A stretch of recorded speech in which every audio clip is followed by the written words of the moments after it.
Hey guys, Jimmy TR here. It's that time. I'm going to talk to you guys about Godzilla. Movies ruined me. Explain it. And Gojira.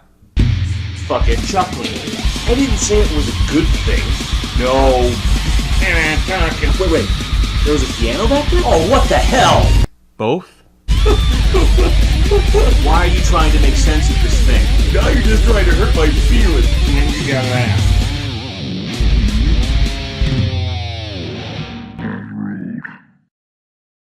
I first talked about doing the Godzilla review a few months ago, and I have been working on it since that time. Here's the problem. Godzilla and Gojira, although the same film, are also very different films. That's a lot of ground to cover. Also, it's no secret that I am a huge Godzilla fan. I've even started my own Godzilla religion. I joked about it in the trailer, but I really am feeling the pressure about sharing my thoughts on this film. Probably because I'm one of the fanboys that would retaliate if I fuck this up. So it came down to a couple things.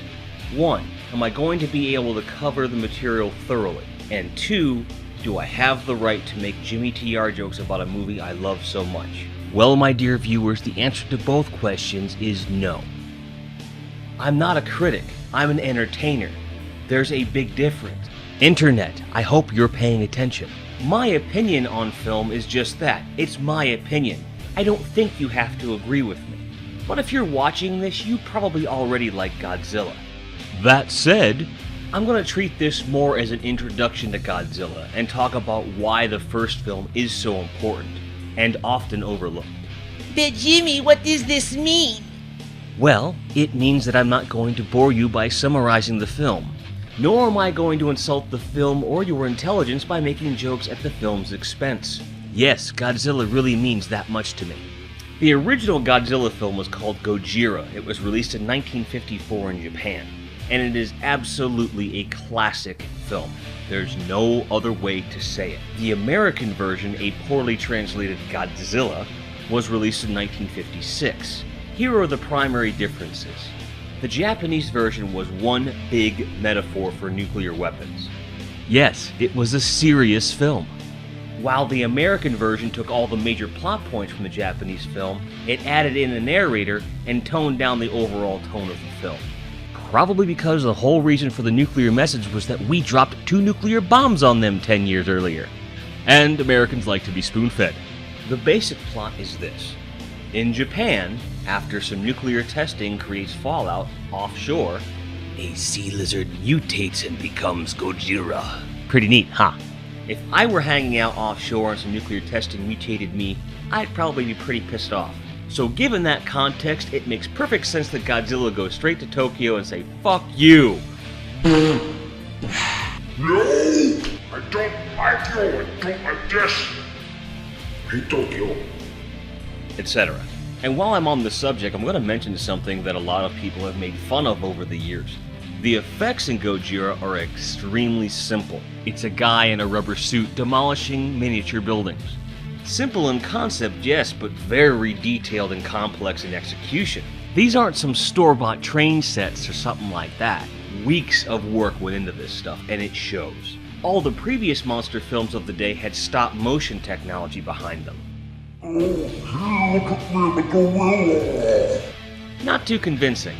When you've got a guy in a rubber suit interacting with scale models in real time, not to mention perfectly blocked shots and slow-motion photography, you've got something that looks almost real and scary. This technique was reproduced quite poorly in dozens of other films, but the first few got it right. If you fast forward over 40 years to Godzilla Final Wars, you'll see that they've changed very little in the process and simply used the technology of the day, including CGI, to enhance, not replace. Are you listening, Hollywood? As with most of the Godzilla films, there are a lot of little plot points along the way, and Gojira is one of the exceptions that I will not ruin for you for the simple fact that if you have not seen the original, you have to stop this review and go watch it. It's really that good. Criterion released it, for fuck's sake. So it's not just Godzilla fans that like this, it's a historic film in every sense of the phrase.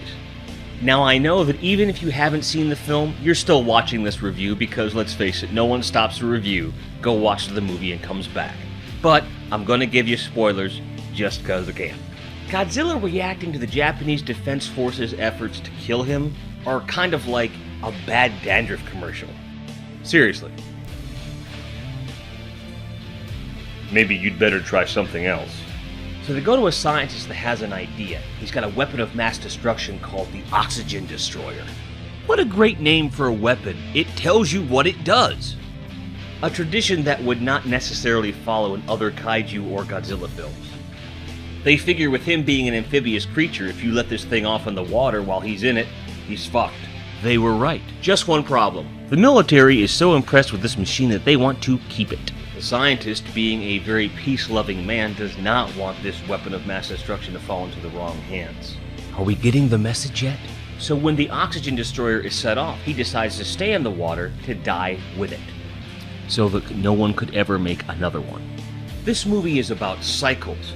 Nuclear testing created the beast. They have a new weapon of mass destruction that can kill it. And the scientist was all about ending the cycle of destruction. Because if there's anyone that understands what wanton destruction is, it's Japan. Seriously, these people have been fucked with for a long, long time. Does not exactly seem to be an appropriate reward for anime now, does it?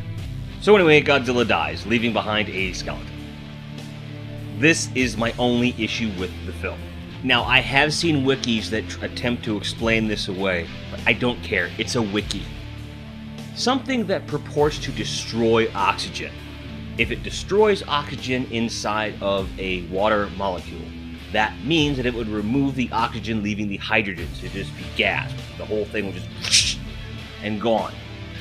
I don't quite understand why it just leaves the skeleton. They try to retcon that away a couple times. Okay, whatever. My big issue being the water stays. The wiki says that the Oxygen Destroyer replaces fluid, which you would think has oxygen in it, but they never really explain it to any great degree.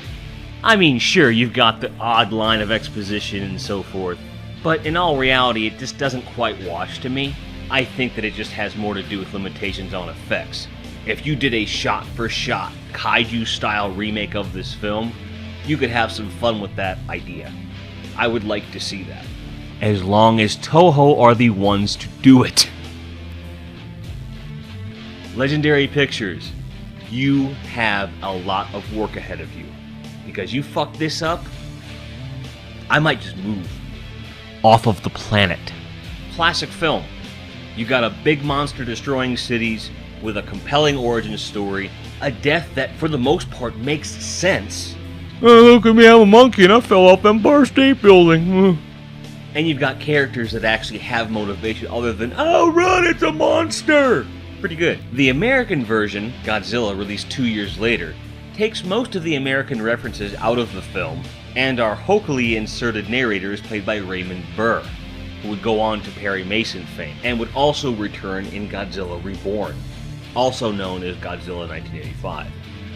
Kind of a cool move. He attempts to explain the message of the film in a way that Americans wouldn't feel guilty, and it fails. And that would be bad enough. He also explains the action sequences. Mr. Burr, I can't see what's going on. Can you please tell me what is going on? Thank you. Give me a break. I like both versions of the film. They're good for different reasons. There are some extremely quotable Raymond Burr lines. However, the Japanese version of the film feels far more complete and to the point. The Criterion Blu-ray has both versions on it, so there's no reason not to get that. And see both for yourself. If you're watching this and you've only ever seen the American 1998 Godzilla film, or you've only seen one of the late 60s or 70s Godzilla films that are kind of hokey, you really need to see this. The effects, the writing, the pacing, the editing, it is just a masterpiece. Toho managed to build an entire empire off of this one character. Name one other franchise that has actually done that. One character. Yeah, you can't do it. No matter how you feel about guys in rubber suits, you cannot deny the legacy of Godzilla. You just can't. Now, I realize that some of you are going to be disappointed that I didn't go through the film piece by piece and do all of my little jokes and the red pedal and all that stuff. Tough shit. I truly respect this film too much to make fun of it. And that is really saying something, because I will make fun of anything. Also, this is an introduction to the Godzilla crossovers that I mentioned in the trailer. x.co/ZillaViews. Go over there and check out all the reviews.